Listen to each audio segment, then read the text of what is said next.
Hey guys, so this is going to be my breakdown and analysis of the recent Halloween special investigation that I did.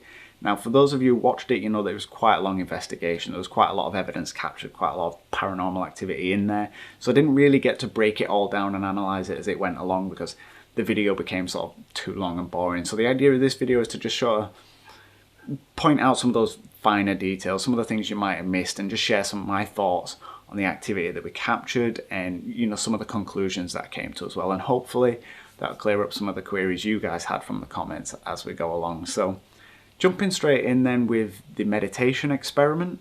Now, the idea behind the meditation experiment itself is to kind of open yourself up to the activity around you. And I don't mean like open as in like I'm now vulnerable to attack, but more like you're more sensitive, like your senses are more sensitive to the things around you. You're more aware of your surroundings. And the way that works is it's said that you are more susceptible to noticing paranormal activity if your mind isn't particularly focused on anything. You're doing some kind of monotonous task.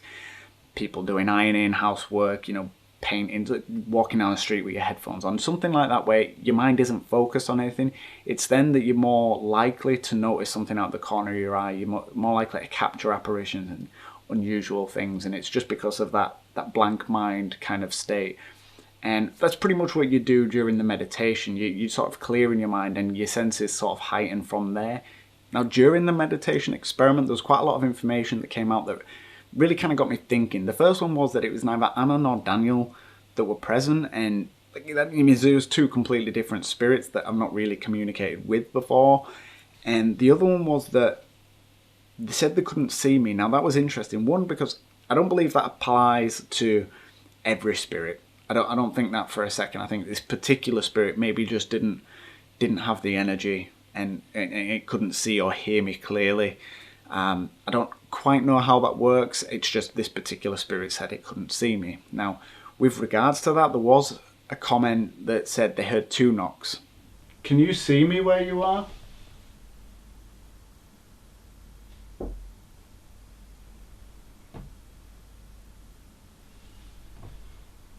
That second knock is the pipes in the bathroom. Now, maybe it comes from sort of just living in the house. You get to know what sort of sounds the house makes on a natural occurrence. Now, the knocks that I would consider paranormal were coming from the door and the wall next to the door, that sort of area. So I could kind of hear the difference as it happened. And you will notice in the video that I tend to repeat the answer that I've heard, and that's just me tagging it for analysis purposes. There's a reason I've said yes, or you do, or you don't. Like I tend to tag the video just by repeating it. It acknowledges that I've heard the spirit's answer.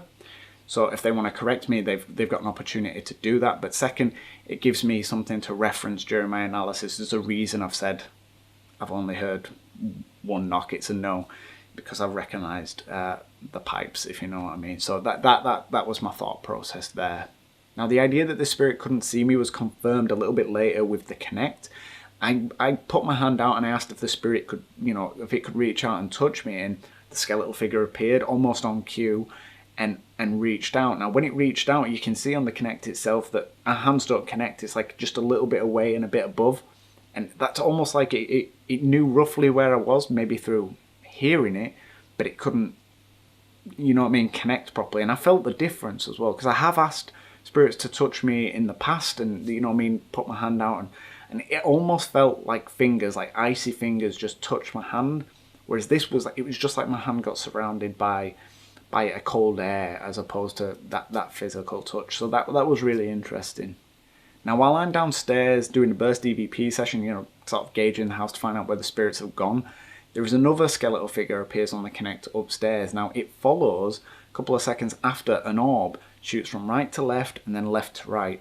Now, what's really interesting is a couple of seconds later, the skeletal figure appears and it follows the same pattern. It waves right to left and then left to right. Like, it just sort of waves left to right like that. And that's interesting to me. At first, when I saw it, because it's following the same pattern, but a couple of seconds later, I thought maybe I'd just knocked the videos out of sync on the timeline. But as I scroll back, as I leave the room, it's all in sync. As I come back up to collect the equipment, it's all in sync again. So I don't know if they've just gone out of sync in the middle, or if there is for some reason a delay on the Kinect. Like, I don't have an actual answer for it, and maybe just the infrared aspect of an apparition is just more instantaneous than the Kinect's picking up of that motion. I don't know, but it's definitely interesting and worth thinking about. So do let me know what you think about that. Would you like a hot drink or a cold drink?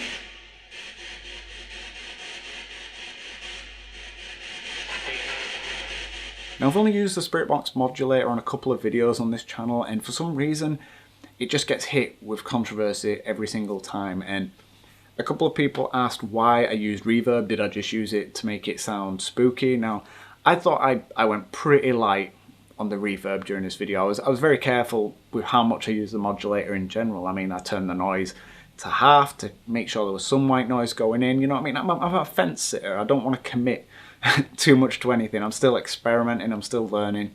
I'm not committing to anything. But the reason that I personally use reverb is, one, there's been a lot of people, and I mean a lot of people, experimenting with reverb, and there is an attachment to it. It does seem to work. A lot of people swear by it. They swear that spirits have actually said, use reverb. Maybe it's creating extra noise, like extra syllables echoing through, makes it easier to manipulate. For me, my personal reasoning, and I said this in the video, is that sometimes you get short snippets, like really quick words that come through a spirit box, and you just kind of miss them, like in real time. Whereas a little bit of reverb, a little bit of echo, it almost stretches that word out, and it kind of, you know what I mean, like you've got another chance to hear it. Like it makes it a little bit longer, and you can hear that in real time. For me, that's the benefit. The other benefits, like I say, is maybe it just creates a little bit more noise out of the words that do come through. As for the denoising, again, like it's pretty self-explanatory. The white noise on that PSB7 it's a lot. And so if you can denoise that even a little bit, you can do a longer spirit box session before your headache kicks in.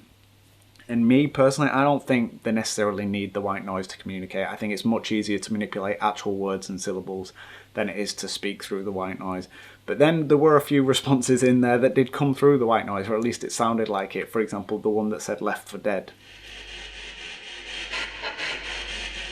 So as far as that spirit box response goes, I think it's pretty self-explanatory. There were a couple of people that wanted my thoughts on it, and for me personally, I think the spirit was just sort of letting me know, giving me some kind of details on how that particular spirit passed, because it didn't really apply to the question I asked as such. It didn't apply to me. I mean, I'm not in a situation where I'm left for dead.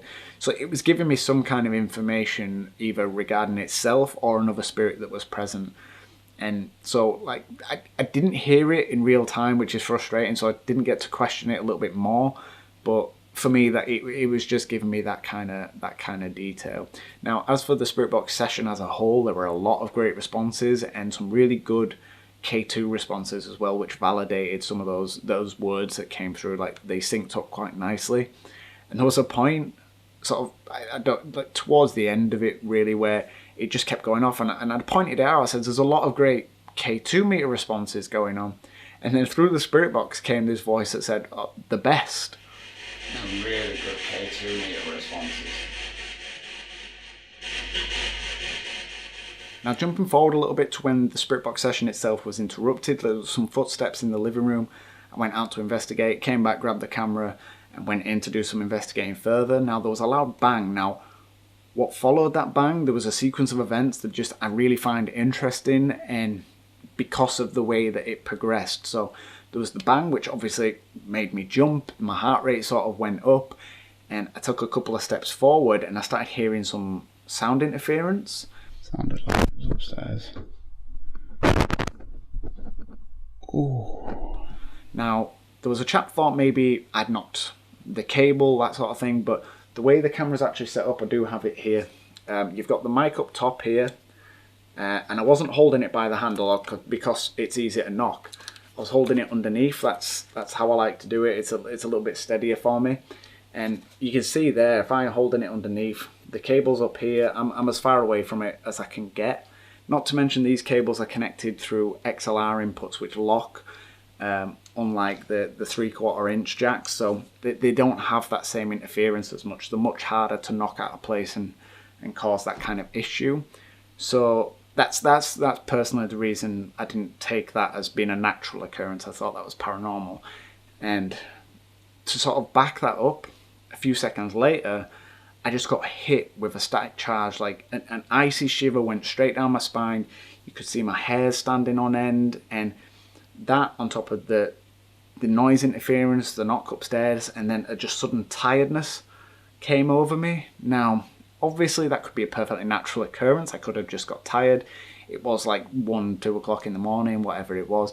It was late, but I had swapped my routine around. Like I'd only woken up at 6 o'clock, so as far as that goes, I've been awake maybe 8 hours, so there was no reason I should have been tired, but it was the suddenness of it for me that made it paranormal, and that sequence of events that happened previously. So it was odd. It was really odd, and I personally think that they'd started drawing on my own energy to communicate and make these noises, not in a malicious way, like I'm trying to wear you down, but like it's just a natural thing. I'm asking them to do a lot of things, and they're just drawing energy from the surroundings, and I'm there, I'm interacting, I'm an easy target for it.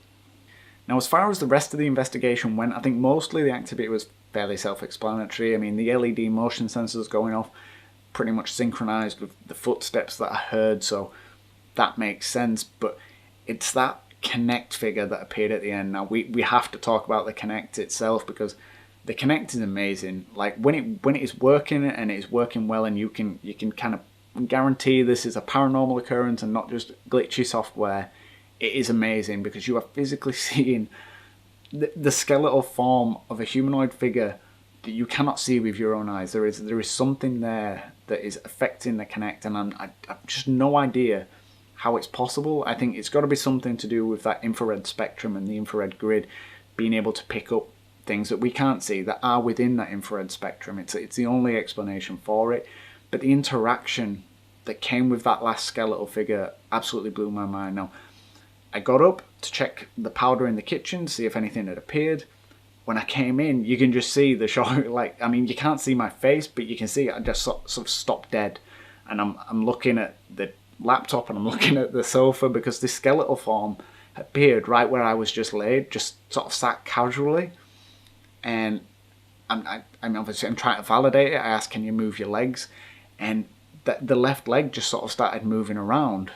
Like you can see it moving, and it's absolutely amazing. I'm already happy with this. I says, "Can you move your right arm?"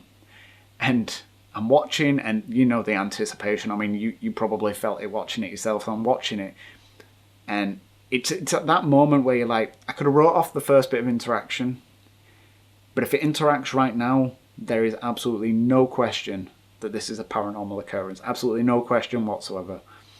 And the right arm went up, and I just, hand on mouth, I just didn't know what to say.